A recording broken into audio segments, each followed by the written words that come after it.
Hey guys, Bill Berniston here, coming from the Performance Academy in Apex, North Carolina, with the Tuesday tip number 3.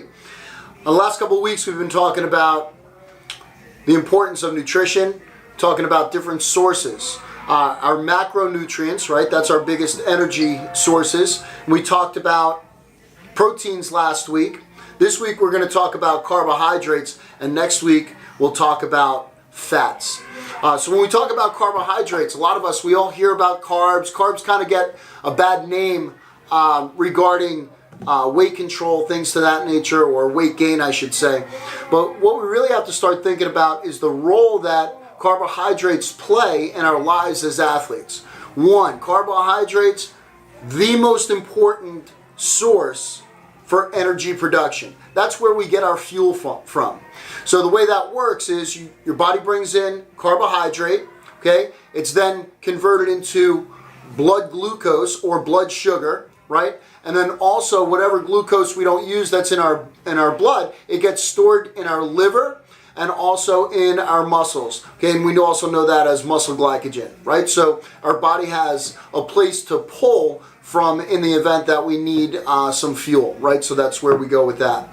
So what are some really good sources of carbohydrates? Well, some of the things that we have to look at are, simple carbohydrates, also known as simple sugars, and then we have complex carbs, which are also known as complex sugars. So really what we look at is we really want to try to get most of our carbohydrates from our complex carbs, unless we need a quick release of energy. Then we can go with a simple sugar. Now our simple sugars or our simple carbohydrates come from some of our fruits and vegetables, right? Mostly if we think about our fruits, we're going to get a quick dose of sugar, quick dose of carbohydrate, quick energy source, and then we're going to kind of peak a little bit, and then we're going to kind of start to fall off.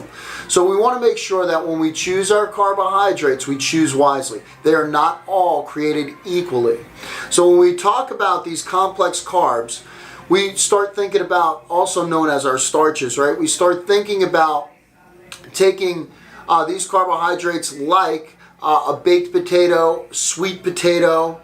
These are some of the sources, and I know that we're also including a list here. It's not an exhaustive list, right? There are other options, but we just wanted you to get some ideas of what a carbohydrate would be. So it's your fruits, your vegetables, okay, and then also your starches, right?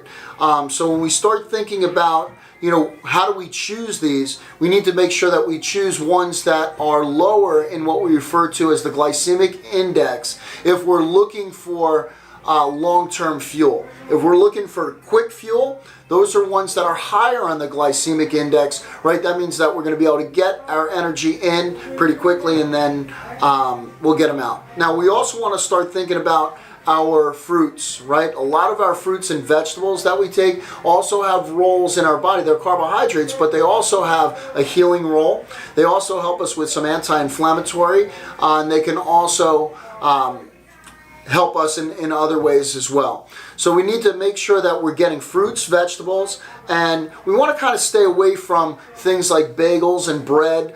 That doesn't mean you shouldn't consume them at all, but those are going to be lower, or I should say higher on the glycemic index, and they're going to get our fuel in much quicker. And then whatever we don't burn gets stored as fat. So we don't want too much carbohydrate. A lot of times we talk about somewhere between 40 and 60% of our diet. For me, I like to talk to our athletes about consuming about 40% of their diet in carbohydrate, 40% in protein, and then 30% in fat. Not everybody's created equally. That's just a guideline. But these are the things that we need to talk about. One of the most important times for you to get carbohydrate into your system is post-workout. One of the best things that you can have post-workout is chocolate milk. Chocolate milk will get our protein in us, okay? But it will give us even more carbohydrates. So after our workout, we want to have like a 2-to-1, 3-to-1 carb to protein ratio, and chocolate milk is like one of the perfect drinks for us. So that'll get your fuel in, and then it'll also help repair. Okay, and that you want to try to get within 30 minutes after your workout.